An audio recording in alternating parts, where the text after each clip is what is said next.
So here students, now we are going to move ahead in this chapter number first, that was about the nutrition in plants of class 7 science.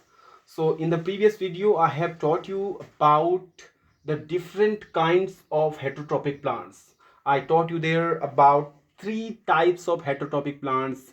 First one was parasitic plants, then insectivorous plants, so then and one more, saprophytes. So these three types of heterotrophic plants I taught you there. So today we would be discussing about all these three types of plants in detail. Okay, so let's discuss the first one without wasting the time. The first one was what was this parasitic plants. Yes, parasitic plants. So now we would be discussing about the parasitic plants. So what are the parasitic plants? So these are the plants which just grows upon some other plants. Like say we have a plant here,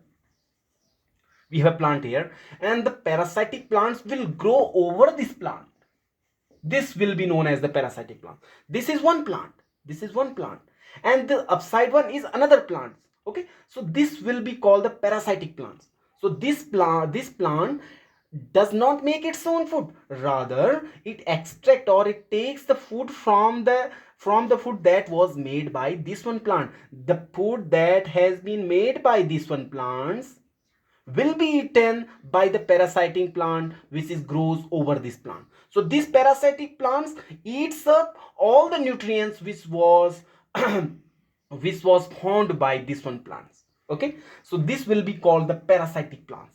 Okay, so we have many examples of parasitic plants. If this one plant will be called the amarbale, or we call say the cuscuta, cuscuta. So this will be called the cuscuta or the amarbale. So we can find such plants in the dense forest area. So we have, where we have a forest area, the forest area which is very dense forest area, we can find out such plants which are the parasitic plants. Okay, now we would be discussing about this parasitic plants, that is amarbale or cuscuta. Okay, we have a better example for this cuscuta. So these are the plants, here I'm writing, these are the plants that grows over the another plants and eat all the important nutrients from the host plant. This one plant will be called the host plant over which the parasitic plants are growing. So such plants are called the host plant. So this one will be called the host plant. This is the host plant. So over this host plant the parasitic plants are growing. Okay, so what do the parasitic plants, how they will eat? These parasitic plants eats up all the nutrients which was made by this one plant by the process of photosynthesis. So these parasitic plants do not make their own food, rather these parasitic, let's say this is the plant which has made its own food by the process of photosynthesis with the help of sunlight. It is making its own food, and now when the parasitic plants are growing over these plants, so this parasitic plant is going to eat all the nutrients which was made by this plant by the help of photosynthesis. So parasitic plants are such plants. So this is an example of parasitic plants which is known as cuscuta or the amarbale. So you have example here. Example is cuscuta, or we can say it as amarbale. So how does it eat? See, these parasitic plants have a specific kind of root nodules known as haustoria. We call it as haustoria. So amarbale, or I'm writing here, amarbale has specific root modules, and with the help of root modules, or known as root modules known as haustoria, specific root modules known as haustoria, known as haustoria and with the help of Hostelria, it extract the important nutrients from the host plant. Now what would happen if this summer whale is extracting all the nutrients from this one plant? So what would happen? This one plants will be lacking the proper amount of nutrient, and ultimately this one plant will die. Are you getting this? Yes. So it extracts the important nutrient from the host plants, and ultimately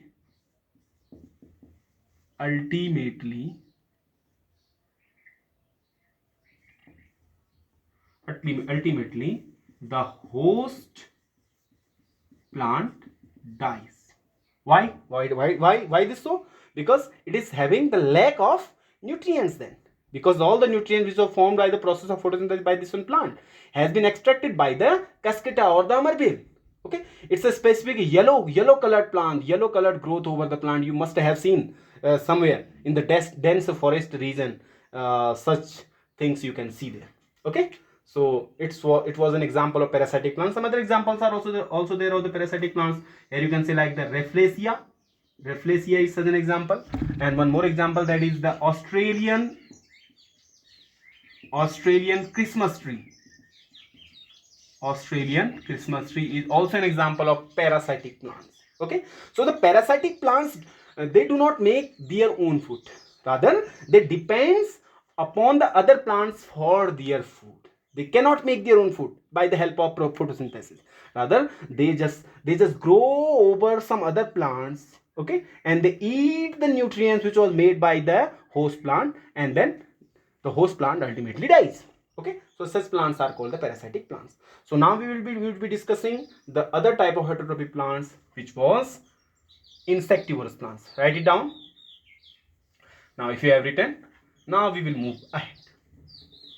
The second example, or the second kind of heterotrophic plants, like second one was insectivorous plants. Insectivorous plants. So what are insectivorous plants? As the name suggests, insectivorous means the plants that that feed upon the insect, means that eat the insects. Okay, the plants that eat insects are known as insectivorous plants. So how do they eat the insects? So one very good example we have their pitcher plant. Pitcher plant. Now how does this pitcher plant eat the insect? Let me demonstrate it. Let's say this is the pitcher plant. Okay, it is having a lid over it. So when the lid opens, like the lid is now open like now. Okay, so let's say this is an insect. If any insect just goes near or very close to the insectivorous plant or the pitcher plant, and it finds a way to go inside this pitcher plant, the insect goes inside this pitcher plants. So as soon as the insect goes inside the pitcher plants, the lid of the pitcher plant just gets closed. It gets closed. So as soon as the insect goes inside the pitcher plant, the lid of the pitcher plant gets closed. So what would happen then? This insect which is there inside will not find any way to escape from there and will remain inside, and ultimately it will die there, and the nutrients which were there in this insect will be extracted by this pitcher plant, and the nutrient which were there with this insect will be extracted by the pitcher plant. Are you getting this? So this is how the pitcher plants eats the insect. Okay, so let me just write it here as, or I'm writing when any insect fly close to the pitcher plant,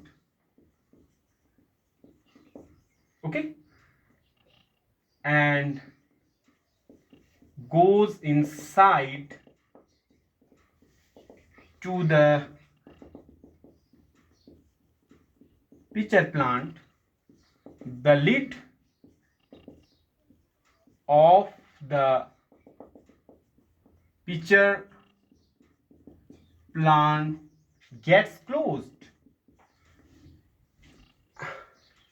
and the insect inside ultimately dies. The insect which is there inside now will ultimately die, and what would happen then? The important nutrients would be extracted by the pitcher plant. Okay, the pitcher plant, then the pitcher plant extract the nutrient from the insects. Okay, so this is how the pitcher plant work. Okay, some other examples are also there of the insectivorous plants, like there is an example of Drosera. Okay, we have some other example here. Drosera, here I'm writing. Drosera is such an example of what you can say, the insectivorous plant. Then other we have Aldrovenda. We have Aldrovenda is another example. So these are some examples of insectivorous plants. Okay, now we would be discussing the third type of heterotrophic plants, that were saprophytes. Saprophytes. Now we will be discussing about the saprophytes. Now about the saprophytes, I have taught you there. Saprophytes, you must have seen the mushroom is such an example of saprophyte.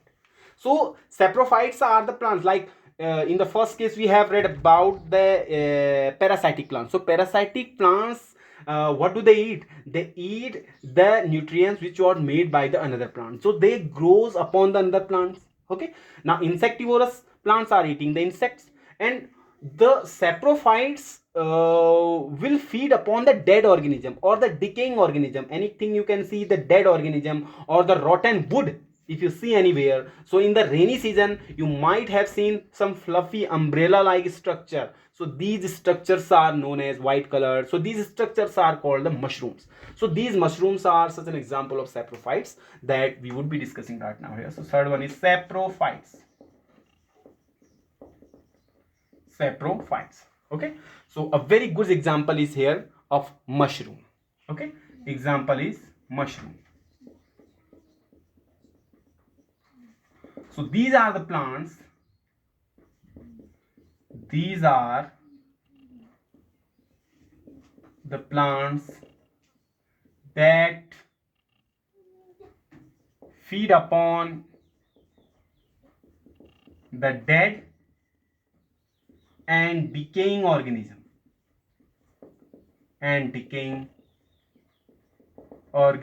such as rotten wood,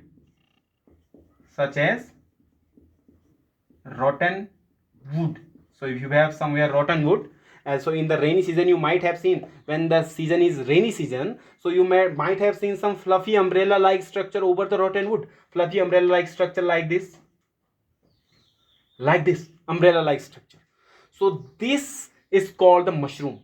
Okay, so here we have the decaying organism. Let's say this is the wood or rotten wood. So over this it grows. So these plants are called the saprophytes. So these plants just feed upon the dead organism. They take the nutrients from this wood or the dead organism. Okay, are you getting this? So they extract the nutrient from the dead organism. So this will be called the mushroom. Let me make it here.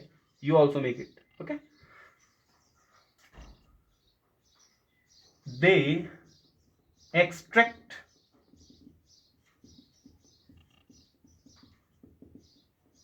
the nutrients from the dead or decaying organisms. So they extract the nutrients from them. Okay, so example is of mushroom. So mushroom is such an example of saprophytes. Like you have some other examples also here, like the rhizopus. Another example is there. One more example, rhizopus, or you can say the bread molds.